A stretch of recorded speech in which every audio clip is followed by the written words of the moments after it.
In this video, we want to talk about just-in-time and lean operations. Now you'll note here it's part one, so there are several parts associated with our discussion of JIT and lean operations. And of course it's advisable for you to look at each of these and to make your own notes and do some supplementary reading. It's an important concept because it's one that arises often in our discussions of modern business practice and business philosophy and the way businesses are structured nowadays. Let's start by moving into our general discussion of JIT and lean operations. So good production systems require that managers address three issues that are pervasive and fundamental to operations management. So good production systems should have three issues that are identified and need to be dealt with. First one is to eliminate waste. It's important that management focus in on using precisely the right amounts of materials, using them efficiently, and eliminating all of the wastes associated with production. Now this is important for the organization on a commercial level because it doesn't want to spend unnecessary resources on inputs, particularly on raw materials, let's say. But it's also important, of course, that in a much wider context, we don't waste. We don't waste energy and we don't waste resources, we don't waste raw materials, because we live on quite a small planet circling our sun. And that's all the resources we've got. We've only got what's on this planet, and if we abuse it and waste it, it'll be lost for all times and for everyone. So there is a wider responsibility, but in particular on the commercial front, it's important that businesses run themselves efficiently, that they've got proper energy saving measures in place, and they use raw materials efficiently. It's important to try and remove variability in production if possible.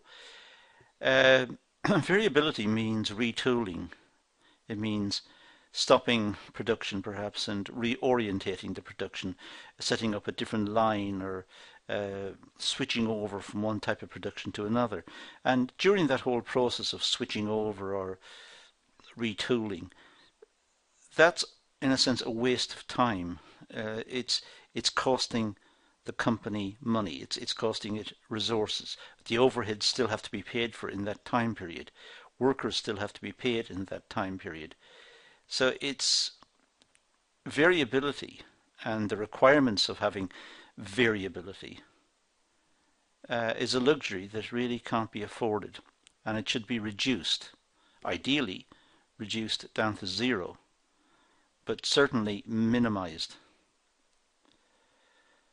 And try to improve throughput.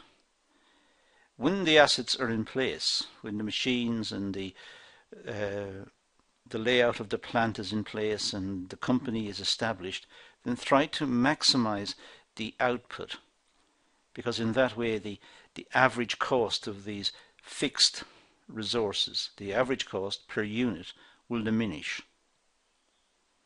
So higher outputs are more efficient. They're more cost effective.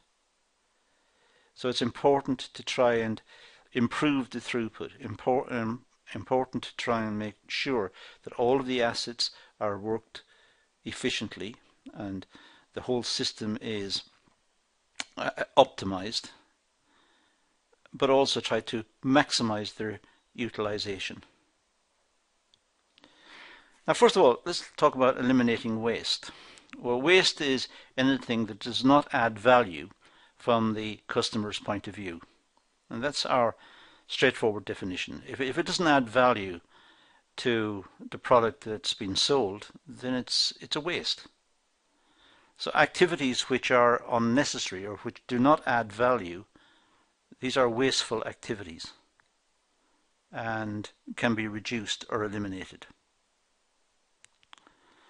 Storage, inspection, delays, waiting in queues, and defective products do not add value and are 100% waste.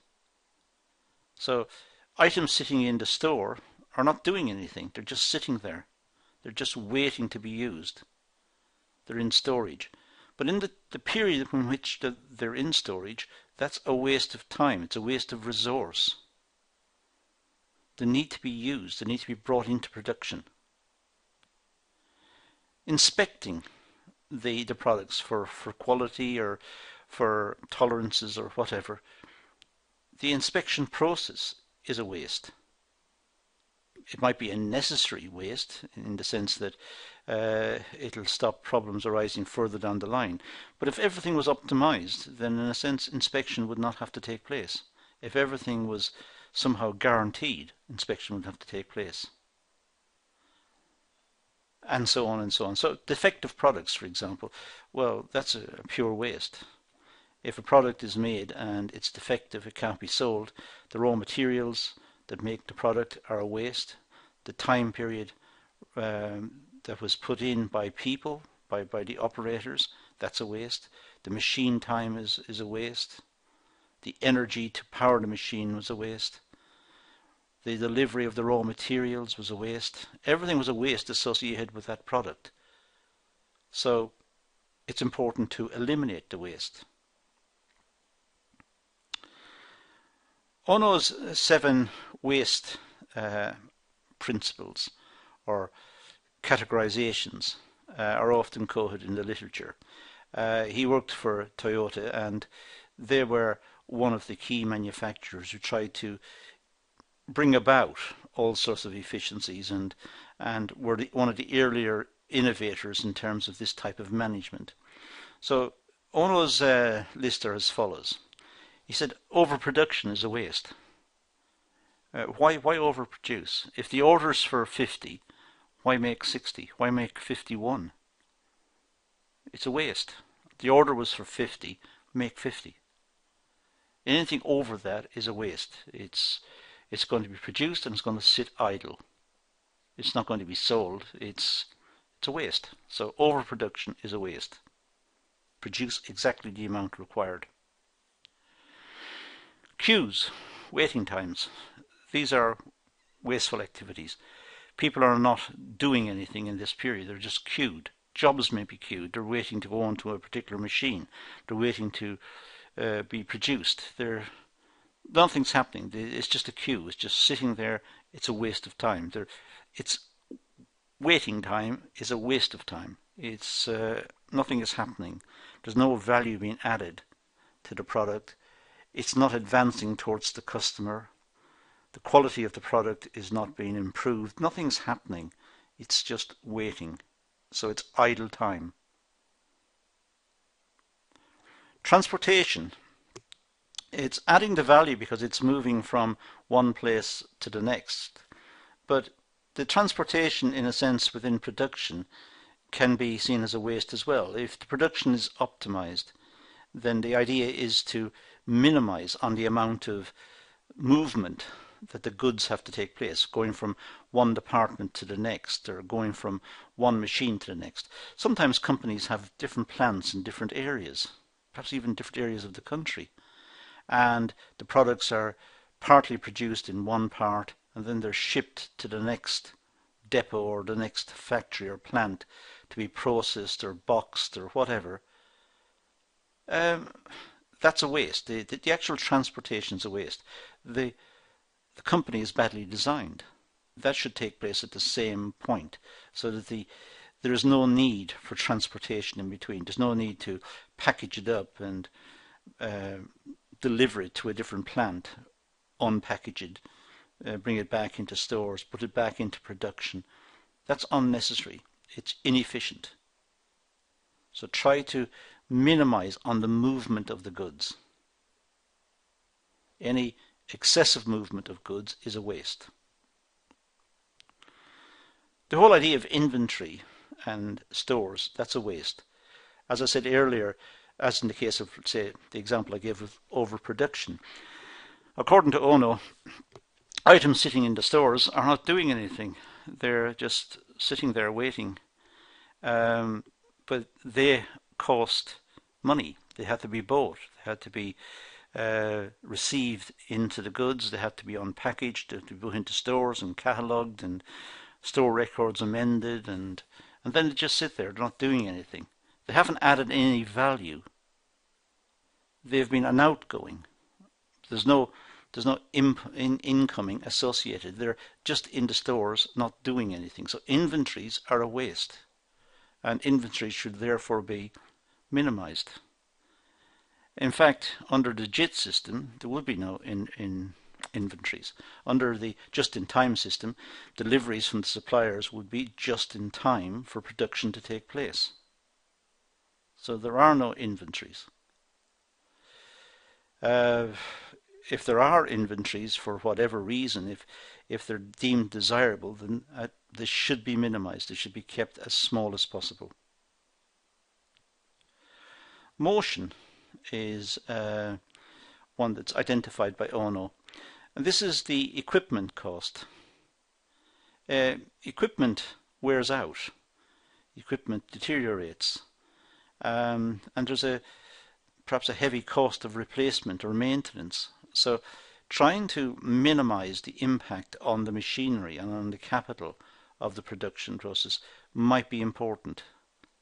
So machines could be turned off when they're not being used, or machines could be retooled in a way that's efficient, that's been set up for the retooling process.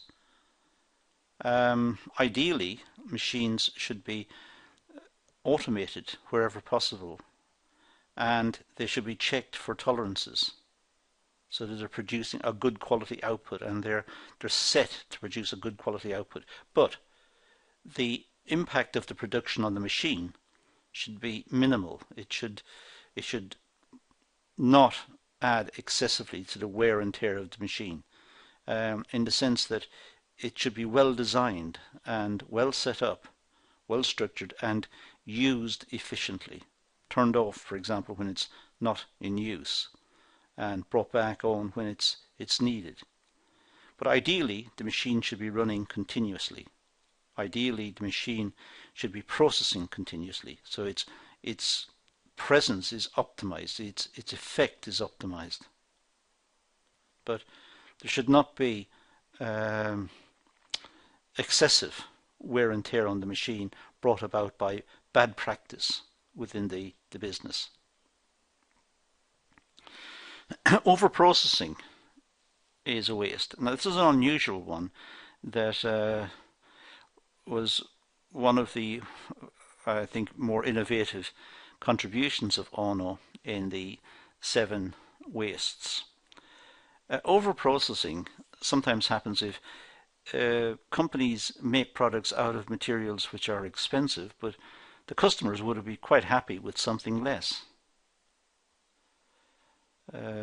Why make something out of gold if the customers are happy to have it made out of silver or out of bronze? So sometimes we can overprocess a product as well. Perhaps the finish has been very elaborate, but customers were not impressed by the finish. Customers were not looking for that. They were looking for the functionality of the product. So if it's let's say the company's producing a piece of equipment, a piece of capital equipment, painting it up at the end and decorating it and so on, it's not that impressive, because the buyer of the piece of equipment is going to use it for production. It's sometimes this whole idea is debated around Christmas time, when people give presents, and the presents are in a very elaborate packaging, and then the unboxing of the present means the box is opened and looked at, and then it's discarded. So it made an impact for a couple of seconds, and then perhaps it's discarded. It's put in the bin. There could be an element of overprocessing. Overprocessing may be unnecessary, and in some cases Like in the example of the present, maybe the packaging was important for the sale. So you have to be careful. But looking at overprocessing, sometimes we make products out of materials which are too elaborate, or the production processes are too elaborate. Maybe there are parts to the product that are not strictly required. The customers would have been happy with less. So it's important to determine the customer requirements and what the customers will accept before production takes place. Otherwise, in the enthusiasm to sell, the product may have been designed in an over elaborate state. Of course, defective products are a waste. Clearly, defective products are a waste. A defective product will mean the waste of the raw materials that are in the product, the waste of labor that has gone to make the product, the waste of machine time that's gone to make the product, the store in keeping the raw materials that were used in the production, all of that effort has gone to waste. Disposal of the product is a waste. So the whole idea of a defective product is a waste. So it's imperative to try and ensure that the products are good quality right from the start. These are the 7 wastes of Ono, and well worth looking at. Crop up in the literature a lot. Other sources such as energy, water and air are often wasted as well, and they could be expensive. Water can be metered and charged per litre or whatever unit. Energy, sometimes people unnecessarily leave machines running or leave lights on, or they're just wasteful in their use of energy. So that could be a wasted resource, and if it can be saved, it's saved for the business. So efficient and sustainable production minimizes inputs and reduces waste. Efficient and sustainable production. Sustainable means it's capable of running, it's capable of continuing. So it's efficient, it's doing the job well, and it's sustainable, and it can reduce waste. Traditional housekeeping has been expanded to 5 S's. And we'll look at these in a second. So by housekeeping we mean here ways to reduce waste, ways to organize production and ensure day-to-day routines are efficient within the business. Now the 5 S's, well, the first one is sort, and sometimes segregate, sort, segregate. And the adage here is, when in doubt, throw it out. So sorting items and aggregating items. Well, if there are items that are not going to be used, perhaps ever again, there's no point in keeping them. If there are items of production from the past that are clearly out of date now and there's no usable parts left in them, or it's not economic to retrieve those parts, then why keep it?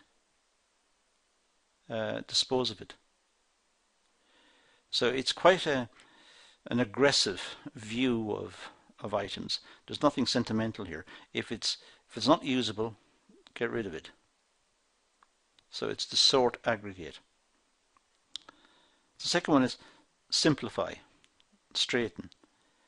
Look at the methods analysis tools that are available. Look at the methods that are used to make sure that the products are produced in a logical fashion, but also each individual item of production, each part of production is set up efficiently, and the tools are appropriate and set out logically for that particular process.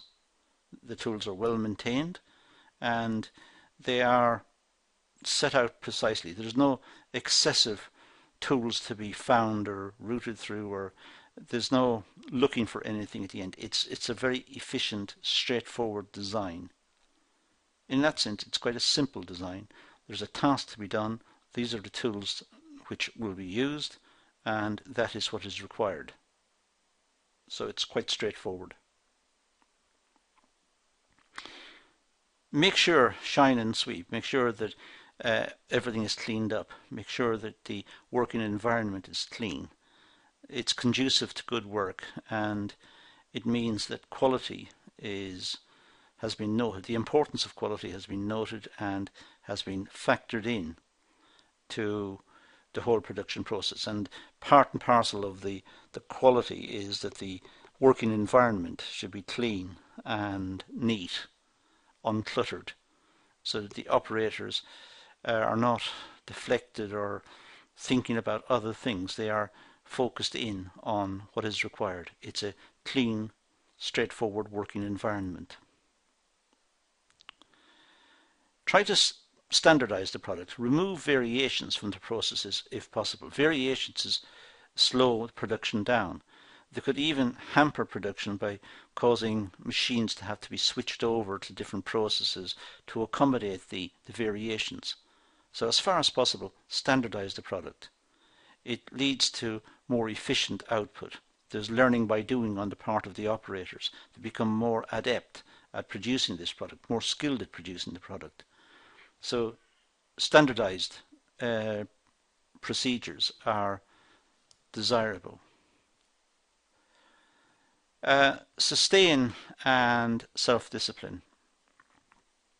Review work and recognize progress. So constantly review work, constantly look back at what has happened, what the output for the day is, or what the output for the week is. Review the work, see what issues arose, see what whatever problems arose, see what solutions were worked out and how the problems were resolved.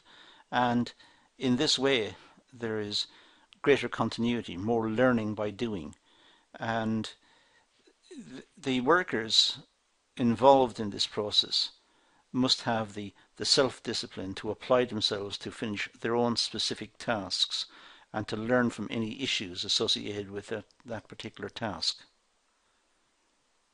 Now these are the 5 S's, and often mentioned in literature. However, there are 2 extra S's that have been added. The first one is safety. So build good practices. Make sure that the work is safe. Make sure that the tools are safe and that the people using the tools are properly trained, so that safety is built in to the whole process and the operators are acutely aware of safety issues. And secondly, support and maintenance. Well, reduce variability and unplanned downtime by having a sequence of maintenance, perhaps regular maintenance programs which will maintain equipment and machines so as to enable production to continue in an efficient manner, so that there are no surprises with machines just breaking down or coming offline. The system is maintained on a regular basis. Now, this idea of removing variability. Well, JIT systems require managers to reduce variability caused by both internal and external factors. Variability is a cost. Variability is an issue that has to be dealt with. Whenever there's variability, it means the production system has to change to accommodate the variation. Changing the production system is expensive. It adds to costs. So variability is any deviation from the optimum process. The optimum process is the one that is, let's say, the core activity. That's the one that's running. And a variation is a modification to that. It sometimes happens in business that a valued customer, someone that should not be upset, let's say, because of frequent and large orders, say a valued customer wants something special, wants one item done differently. Now that can be a real problem for the business, because they might have to stop production and change over to the production of this one item. So that's an issue that needs to be looked at very carefully by management. Clearly they can't upset the customer either. So variability in that case is a problem. Inventory sometimes hides variability. When items are received into stock, they may be checked into stock, and but the items may have some variation. Now, if they were brought straight into production, that would be exposed immediately. So if a large amount of inventory was kept, then perhaps they're keeping inventory which all needs additional processes to eliminate the variability in its dimensions, perhaps, or in its design, or whatever the product is. Whereas if the items were brought straight into production, it would be exposed immediately and dealt with immediately. Again, I suppose it's an argument against having inventory, which is consistent with the Jit point of view. So less variability results in less waste. And that's what seems to come over from this type of discussion. Variability is switching over from, let's say, core activity to some slight variation, or it might have to deal with different qualities of inputs or different dimensions of inputs. Or so variability is a movement from the standard. That's the point. And any movement from the standard has to be accommodated, and that represents a waste of effort. Because if the variability did not exist, then that effort would not be required. Now, the sources of variability, well, it could be because of incomplete or inaccurate drawings or specifications. So it might actually be self-inflicted by the business. The business has to be sure that what it's ordering and its requirements, they're clearly understood by suppliers. So the source of variability could arise internally, and that has to be checked against. It could be poor production processes resulting in incorrect quantities, late or non-conforming units. Non-conforming units means they don't meet the required standards. They're not conforming to the standards that were set. So production processes have to be monitored as well to make sure that in the production process variability does not creep in. And it's important that there's low tolerance towards variability right throughout the production process. That if one machine produces items which have a variability, they're slightly different to that required, it's important that the next process along the line, if it's sequential processing, the next process does not accept that variability. It's important that the variability is recognized immediately and corrective action is taken. Otherwise, each process along the line would introduce variability, and the final product would be a long way from that promised to the customer, a long way from those specified in the designs of the product. Sometimes variability may be down to unknown customer demands. Sometimes customers want particular products, but they're not very articulate about what they want. And there could be variability in the sense based on customer demands. Ideally, customers want different products because we like to stand out from each other.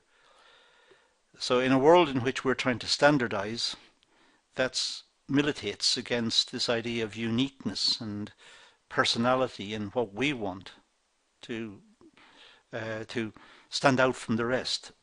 But having said that, sometimes customers don't know exactly what they want. So there is a source of variability in the approach of customers to products. Customers are not consistent. Customers for products in retail shops are not consistent. One time they'll buy one product and the next time they'll buy another product which is related, similar, but they just want to try it out. They're just different. So we have variability at all stages, right through from the customer all the way back to the raw materials. And the point in terms of JIT and lean production is that variability is a waste. The argument here is, however, that although it's a waste, sometimes it may have to be tolerated. It's a part of what the customers want. Variability, differences. If the differences, however, are, let's say, small scale and unwelcomed, then that could lead to the damage of the brand or the reputation of the business. So if customers buy the product because it is standard, then they don't want it varied. And that may be an issue as well. So it cuts two ways. Sometimes customers want a uniqueness, they want variability. Sometimes they want exactly the same product time and time again. They don't want variation. Improve throughput. The time it takes to move an order from receipt to delivery. That's throughput. So we take an order and at the final stage the product is delivered to the customer. The time between the order and delivering to the customer is the throughput. The time between the arrival of raw materials and the shipping of the finished order is called manufacturing cycle. So when we think of the manufacturing cycle, that's, if you like, a part of throughput. Throughput is taking the order. The order goes to the office. At that point, the order is in the office, then the order will be enabled, or it will be worked on. It may be worked on by giving it to a project manager or to someone responsible for the order. And they will then place an order for raw materials to be delivered. They will inform the production manager that this order needs to be completed and the raw materials will arrive on a certain date and the machine should be ready and so on. So once the raw materials arrive, the manufacturing cycle begins. But the actual throughput started from the time the order was received. So the order is received first and it's processed in terms of the order requirements. The scheduling for the machines and for existing production will all be checked to see when it can be done, and it will be allocated a time slot. And then the manager responsible for production will be contacted, and so that the items will be received. The raw materials will be received on a certain date, and the machines will be fired up on that date, and the production will take place. And that's the manufacturing cycle. So the manufacturing cycle is a part of the throughput. A pull system increases throughput. Now, by a pull system, we mean that the order coming from the customer pulls the production through the system. The customer places an order, let's say for 50 items. Those 50 items will have to be produced. So the items, in a sense, are being pulled towards the customer. It's a pull system. The customer is pulling it. The alternative is a push system. A push system is when management decide to make some items and keep them in stock. That's called a push system. The pull system, the production is based on the actual order. So the order is pulling the production and the ordering of raw materials and all of that. It's all being pulled through the system. The product is being produced in response to the order. So it's being pulled towards the customer. Now, improved throughput. Well, by pulling material in small lots. That's a clever way of doing it. Inventory cushions are removed if we work in small lots, exposing problems and emphasizing continual improvement. So ideally, we could see working in small lots as a good exercise, because it means if there's an issue, then that small lot is affected. If there's a problem with the machines or in terms of the quality of the output, only a small lot, only a small amount of production is affected. So it can be fixed. And because it's only in small amounts, production only takes small amounts, perhaps only small amounts of raw materials, if some were going to be kept in stock, only small amounts would be required, just in case. These are the cushions, just in case. But because they're working in small amounts, the chances are no raw materials are going to be required. So only small batches are being produced. And these are the ones that are being pulled through according to the customer orders. So there is continuous monitoring, and there is no issue about working with bigger quantities. The bigger quantity, if the order is quite big, the bigger quantity is assembled from the small lots that have gone through. So manufacturing time is reduced. That's the point. There's greater efficiency in the system. It's sequenced, it's scheduled according to the requirements, and customers are given a date for completion.